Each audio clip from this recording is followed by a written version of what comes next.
Good morning. I'd like to start off by congratulating the Florida Panthers on winning the series. They're an excellent hockey team, and they played awesome hockey throughout those 5 games.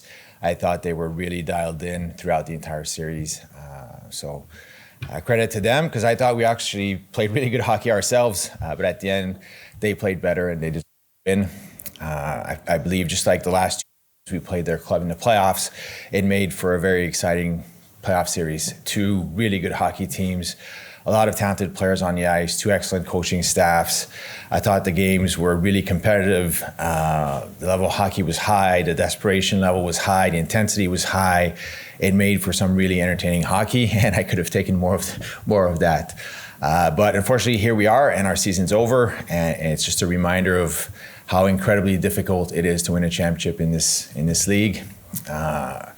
We can't say mission accomplished this year, but I'm still really proud of our group. We found a way to, we ended up with 98 points in the standings and finished 13th overall, which is the exact same as the previous year in 2022-2023. But this season, we did it despite the fact that Andrei Vasilevsky, our number 1 goalie, missed the entire training camp, missed the first 2 months of the season, and then came back from back surgery. We did it despite the fact that Mikhail Sergachev, who the previous year led our team in ice time, missed more than half our games this year. And we did it despite the fact that once again, we had last summer a number of salary cap casualties. So credit to our players and to our coaches for finding a way. It was harder for us this year to get into the playoffs, but they found a way. It took us a little bit longer for us to get all the pieces kind of working together all at the same time and all performing at a high level at the same time and do it on a consistent basis. But from the midpoint of the year, which I believe was January 8th through April 5th when we clinched a playoff spot, we actually had the 3rd best record in the NHL. So that's 3 months, that's a second half of the year. That's a pretty sustained period of playing at a really high level and winning at a really high clip. So that, plus the players that are under contract, give me every reason to believe that we're going to be highly competitive again next year. And obviously, Steven Stamkos needs a contract, and we want him part of that group. You all saw how, from the trade deadline on, Stammer elevated his level of play, which was incredible to see. For someone who you could say has already earned his Hall of Fame plaque, has accomplished so much already, and has been accomplishing so much for so long, for him to play arguably the best 2 months of hockey of his career, because it started around the trade deadline, he carried it all the way through that series against the Panthers. For him to do that at the time when our team needed it most was incredible. And you're all able to see how he led on the ice. What's hard to see is how he also elevated his leadership game off the ice. Last summer, for various reasons, a lot of leadership left our team, and nobody in our group raised their leadership game more than Steven Stamkos did to fill that void. And that's harder for all of you, even for me, because I'm not in the locker room, not there all the time to see, but that's the case. And we have a saying in our organization, I think it was coined by our CEO, Steve Griggs. I'm going to give him credit regardless. We strive for excellence with humility. Steven Stamkos has always represented excellence with humility, and never more so than these past few months. And the aim is for him to continue to play on a contending Tampa Bay Lightning team going forward. Julien, obviously you've had all season to kind of work on and plan for re-signing Steven Stamkos. What is the plan? How quickly can this get done? I think so. I briefly met with Stammer when we landed after game 5. Spoke with his agent yesterday, very preliminary, just to kind of see everyone's schedules and see how quickly we can get to this. But it's obviously a priority to see if we can get this done. Is there any doubt in your mind that you can resign him? I'm very hopeful. Julien, before the season started on this topic, you had said that you needed to see this team and see what you had. What you've seen so far from this team, and maybe this has less to do with Steven than the other parts of it, but what did you learn that maybe is different now going into this situation, trying to resign him? It's hard because we went into the season, like our focus last offseason coming into the season was for us to be better defensively. Part of that was improving our penalty kill, and we certainly did that. Like and the reasons why I think we can continue to be competitive, we were number 1 on the power play and number 5 on the penalty kill. Those are usually good indicators. We scored enough goals. We just gave up a lot of goals 5-on-5. And at certain points, it was for different reasons. Sometimes it was goaltending, sometimes it was the defenseman, sometimes it was the forward, sometimes it was a combination, sometimes it was the forecheck, sometimes it was the breakout. That's what I mean when I say we had a hard time getting all the pieces to kind of come together at once. We were able to do that down the stretch, which is why we played better and the results followed. Like every year, every team is a work in progress, and there are areas we're going to try to improve, but I think the focus again going into next season is going to be how can we do a better job of reducing the number of goals against. Do you feel like you're going to have to move an existing contract in order to fit in Steven, or like looking forward, Victor, after that? I mean, this was a puzzle. There's a bunch of pieces, and you move the pieces and you try to build the nicest picture possible. So nothing's off the table. How much was kind of waiting to have those talks a part of just seeing what team you had this season, or what kind of things you needed to improve on, or maybe some roster thing before you kind of decided what much piece of that puzzle you can give to Steven, I guess?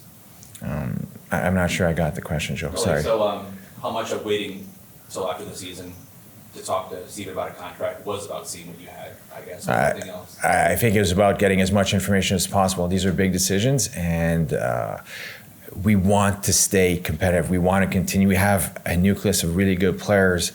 We have a great coaching staff. We've built a really strong culture. It takes time to accumulate all these pieces and get to the point we're at now. We want to extend that as possible.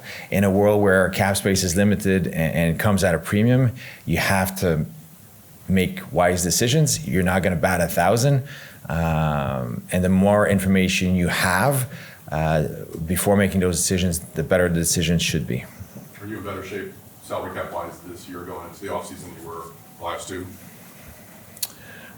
They kind of all blend together. I lose track. I think we're better off than last year for sure. I think last year was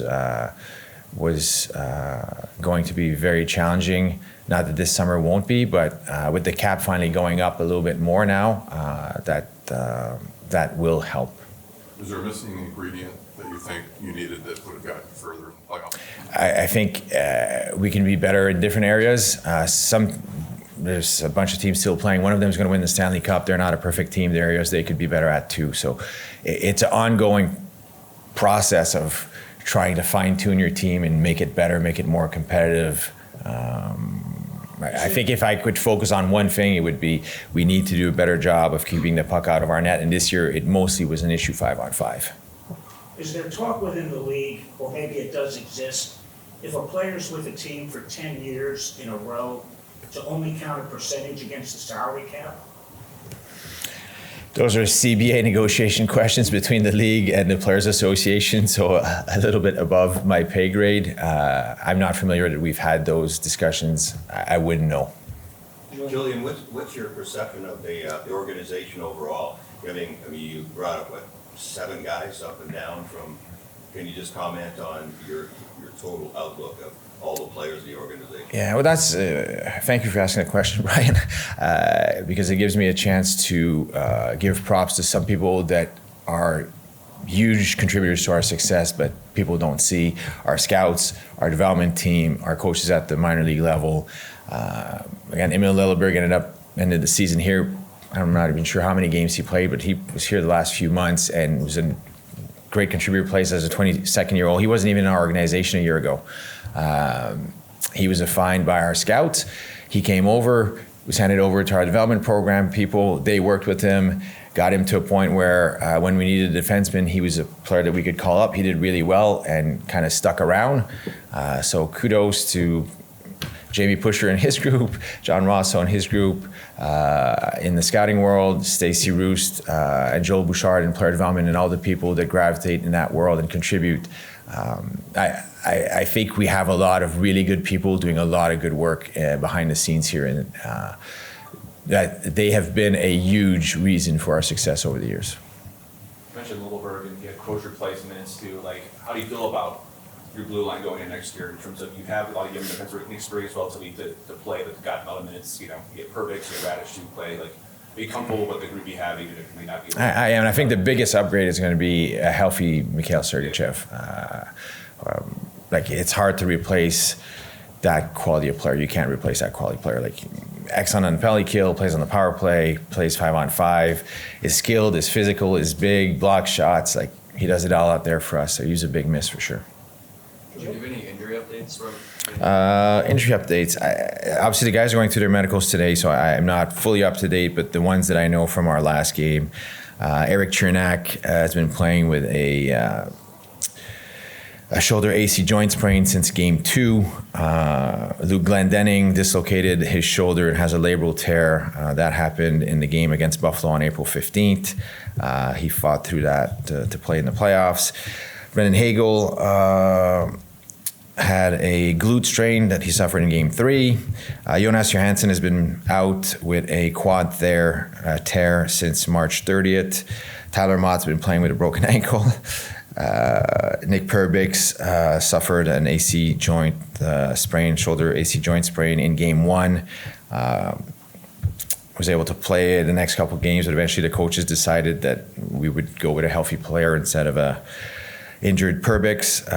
And Darren Radish suffered a abdominal and left hip iliac crest contusion from a cross-check in game 3, and that's why he missed games 4 and 5.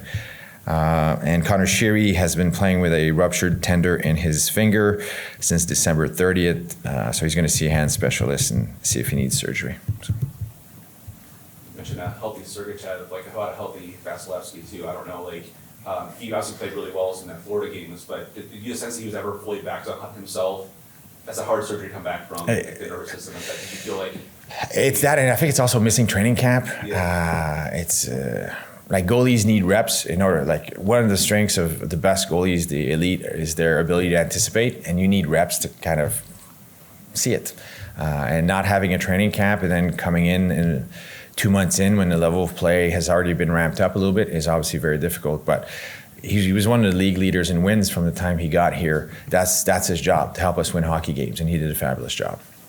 You talked about the job that Stammer did in the playoffs and the leadership that he showed throughout the year. If you look at the final stats in hockey, 2 guys in the top 15 are over 34, him and Sid, putting up goals. What does it say about age not being a factor at this point? Well, I think you mentioned 2 really, really special players. They're all-time great players, goal scorers. I think you have a list of the top 20 goal scorers of all time. They're both on it. Like, they're the elite of the elite. What applies to them doesn't necessarily apply to everyone else. Julian, you mentioned Connor Sheary playing with that injury. I mean, obviously he didn't have a year to probably hope for. I mean, looking forward at his kind of future here, how much do you think that maybe that injury kind of injured him? You know? I think it's that one and a previous injury as well. He had that was his second injury of the year. And I think sometimes it just takes longer coming into a new environment. We've seen it time and time again, especially when we bring in guys at the deadline. It takes time sometimes to build that chemistry on ice. But I looked at how well he did in Washington last season, and I expect that he's going to have a bounce back year next year. He's a hard worker. He wants to do well. Hopefully he can stay healthy, and it'll make a big difference. when you lose a couple years in the first round, maybe the outside perception is like, you know, things need to change, something needs to happen, and you know what a championship team looks like, what it feels like maybe is there a perception inside the organization, or you guys are not that far off from where you were before? I think so. I think we saw it the second half of the year. We saw it in that series against the Panthers. They're a really good team, and they played awesome. It's a combination of both why I think they won. But those games were pretty close. I think all of them were one goal difference in the third period at some point. When we were winning, I mentioned it's nice when it all works out and you get the breaks. Right? The years we won the Cup, I said that. It applies now too. We just, we need to capitalize on our breaks. Some of them have to go our way. We didn't do enough of that in this series, and the Panthers did more of that, and that's why they won. But I do believe internally, the belief is there. It has to be there, and it is there, that we're going to remain competitive. And as long as we're competitive, hopefully at another point in time, the stars align for us again, and we can go on another deep run. But that's what you need to go on a deep run. You need both. You need the players, and you need the good fortune. Do you have any thoughts on Duclair and Dumba? Is there interest in bringing those guys back? We're going to debrief. I would say first, they both made us better when they came in, and they were not unfamiliar to our success from that point on. They brought different things to our group and found a way to contribute in different ways. We're going to debrief here. Like, the season ended, we flew back. Everything's happening fast. Medicals today, a number of player meetings in the coming days, talks with agents, debrief with the coaches, the scouts, and then we're going to see how we can fit all those pieces together and what the plan is at that point. I don't have a definite plan today. It's too early. Anytime. Do you anticipate less of a turnover than you had in the last couple of years in terms of retaining, or is it hard to gauge right now? I don't know the answer. I'd have to look. I know every year there's some turnover. I don't know which years there would have been more than what I anticipate this summer. I'm not sure.